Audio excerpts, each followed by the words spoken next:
Class 8 कल हम लोगों ने सिंपल इंटरेस्ट पढ़ा था, साधारण ब्याज। आज हम पढ़ रहे हैं कंपाउंड इंटरेस्ट, चक्रवृद्धि ब्याज। चक्रवृद्धि ब्याज होता क्या है ये आप पहले समझ लीजिए। इसका मतलब ये होता है कि ब्याज के ऊपर ब्याज देना। जैसे हमने किसी से 100 रुपए लिए 5% के हिसाब से, तो हमें एक महीने में देने हैं तो 105 रुपए हो गए। अब हमने नहीं दिए तो जो ब्याज लगेगा वो 105 रुपए पर लगेगा, 100 रुपए पर नहीं लगेगा। ठीक है ना? तो ये ब्याज के ऊपर ब्याज देना ही हमारा चक्रवृद्धि ब्याज कहलाता है, यानी कि कंपाउंड इंटरेस्ट। अब इस कंपाउंड इंटरेस्ट को निकालने के भी दो मेथड होते हैं। एक एसआई मेथड से निकालना होता है और एक सीआई मेथड से। तो एसआई सिंपल इंटरेस्ट तो आपको पढ़ चुके हैं, टी/100 वाला। लेकिन यहां देखते हैं सीआई निकालने के लिए।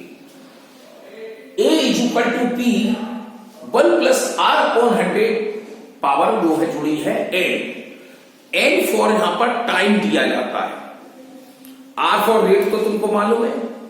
अब इससे हम अमाउंट निकाल लेते हैं।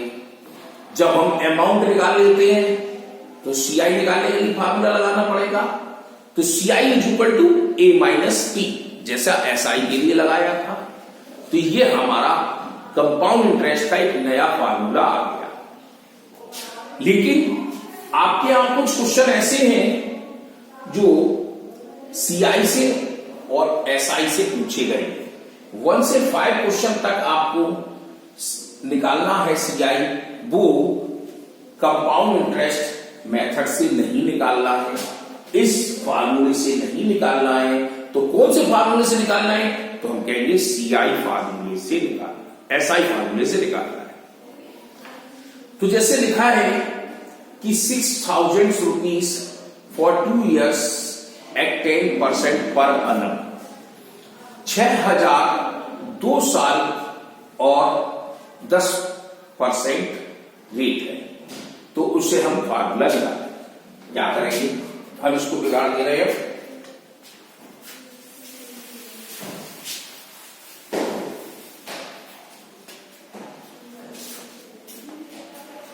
जैसे 1 क्वेश्चन है, P is equal to 6,000, T is equal to 2 years और R is equal to 10% पर annum।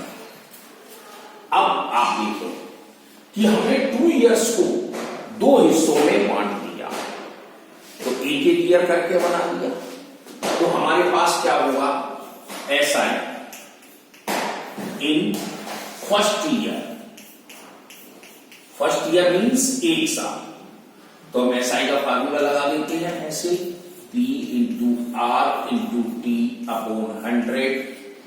तो 6,000 गुणा 10 रेट तो होगा, टाइम 1 ईयर हुआ। यहां पे 2 नहीं लिखेंगे, तो इज ये काट दिया, इसका मल्टीप्लाई किया, तो हमारे पास 600 रुपीज आ गए। ये हमारे एसआई के आ गए। लेकिन अब हम नेक्स्ट ईयर में जाते हैं तो हमारा अमाउंट कितना हो जाना चाहिए? तो अमाउंट का फार्मूला लगा दिया, P प्लस एसआई। 6,000 थे हमारे पास, 600 रुपए और मिल गए, तो हमें 6,600 रुपए हो गए। अब हमारी ब्याज जो चलेगी इस पे चलेगी 6,600। तो हम एसआई निकालेंगे, लिखेंगे फिर एसआई इन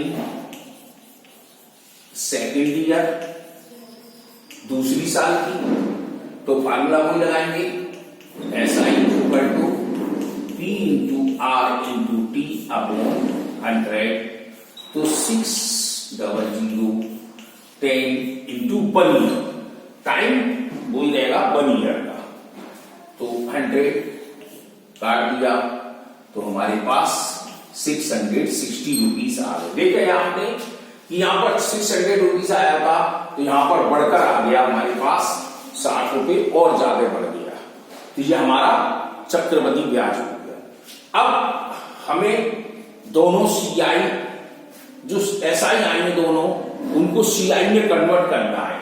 तो हम क्या लिखते हैं, CI is equal to SI first year की और एसआई सेकेंड ईयर की, तो निचोड़ दिया तो 1260 रुपए आ गया। तो ये सवाल आपका पूरा होगा। तो आपको इस मेथड से करना है। देखो पेपर में आएगा, ऐसी बात नहीं है, पेपर में आएगा तो किस तरह लिखा होगा यही नहीं होगा। 9th 10th में पढ़ रहे हो तब भी लिखा होगा कि उससे लिखा होगा कि कंपाउंड इंटरेस्ट निकालिए आप एसआई मेथड से। तो आपको एसआई मेथड यही निकालना है, ये नहीं है डायरेक्ट कंपाउंड इंटरेस्ट निकाल। कंपाउंड इंटरेस्ट उसी फार्मूले से निकलेगा, इतना ही आएगा, आप कर सकते हैं। लो अभी हम करके दिखा देंगे, देखो कैसे।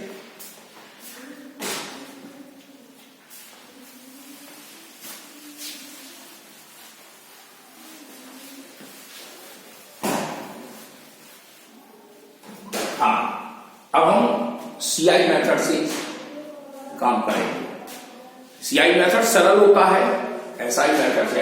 एसआई मेथड लिखते चले जाओ, है ना। और इसमें क्या है देखो, A P 1 plus R upon 100 N. तो पी हमारी 6000, 1 प्लस आर हमारी 10, 100, एन की वैल्यू 2, एन के स्थान पर हमने 2 रख दिया। अब इसको करें, 100 बन जा 100, 100 में हम 10 जोड़ दें तो 110 आ जाएगा, इसका स्क्वायर हो गया, 0 से 0 काट सकते हो। तो अब ये स्क्वायर का मतलब होता है उस नंबर को 2 बार लिखना। तो क्या होगा,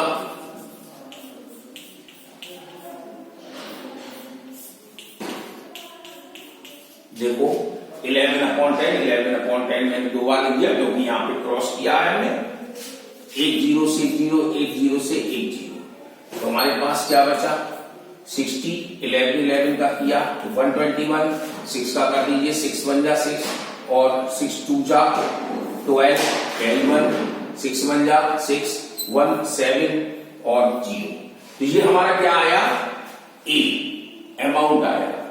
अब जब अमाउंट आ गया तो सीआई निकाल लो, तो ए माइनस पी लीजिए, तो देखो 1260 आ गया। तो मीन्स दोनों मैंने आपको फार्मूले कर दिए। आप उन दोनों फार्मूले से केवल ये 5 सवाल करिएगा। अगर नहीं समझ में आते हैं तो मुझसे पूछ लेना फिर बाद में रिक्वायरमेंट डाल के। लेकिन इसमें एक जैसे ईयर है 2/1/2 ईयर, तो ये कैसे करेंगे, आप यहां कंफ्यूजन हो जाएंगे। कोई बात नहीं, कंफ्यूजन नहीं होगी। 1 ईयर और फिर हाफ ईयर, मतलब 1/2 लिख देना है। जहां पर टाइम ऐसा ही लिखोगे, ऐसा ही जैसे लिखते हैं 1 ईयर का, फिर लिखना ऐसा ही हाफ ईयर का। तो हाफ ईयर में कुछ नहीं करना है, आपको 1/2 चलना है। तो टाइम में जहां 1 लिखते तो वहां पे 1/2 नीचे लिख देना, निकल आएगा। फिर 3 हिस्से हो जाएंगे, तो 3 हिस्से में आप तीनों को प्लस कर देंगे तो आपका सीआई आ जाएगा। तो इस तरह से आप 5 क्वेश्चन करिए, कल हम आगे देखेंगे इसको। लेकिन एक आवश्यक सूचना के बारे में आप सुन लीजिए। आपके पास आवश्यक सूचना पहुंची थी, क्यों आपने हो सकता है ना देखा हो, क्योंकि आप तो मतलब ही हैं, अपना काम आएगा तो देखोगे, नहीं तो नहीं देखोगे। नहीं देखा है तो उसको देखिएगा, अगर देख लिया है तो कोई बात नहीं है, अपने मम्मी पापा को जरूर सूचित कर दीजिए, उन्हें दिखा दीजिएगा कि देखो क्या आया है।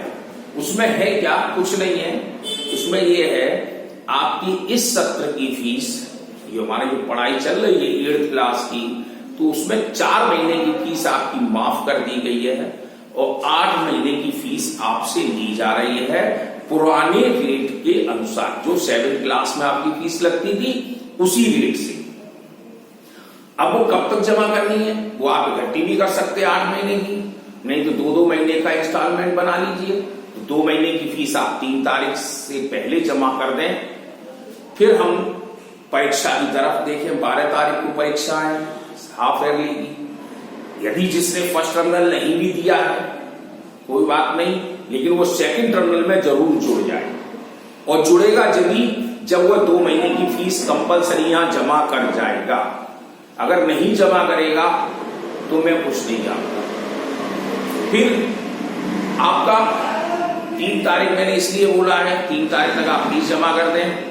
अगर नहीं करते हैं तो हम आपके व्हाट्सएप नंबर को हटा देंगे।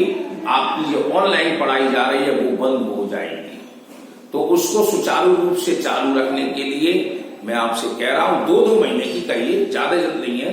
2 महीने की फीस आप अभी जमा कर दें और आगे पढ़ाई करें। अब वो बात चल रही थी जिसने फर्स्ट टर्मिनल नहीं दिए तो वो भी चिंता ना करें, वो सेकंड टर्मिनल जरूर दें। सेकंड टर्मिनल में आपको यानी कि वही चीज मिलेगी जो फर्स्ट टर्मिनल में है। अगर नहीं देंगे तो आप क्लास 8th में हैं तो 8th में ही रहेंगे। आप ये नहीं है कि आपको पास कर दिया जाए। आप पहले एग्जाम दीजिए तब आप क्वालिफिकेशन करें।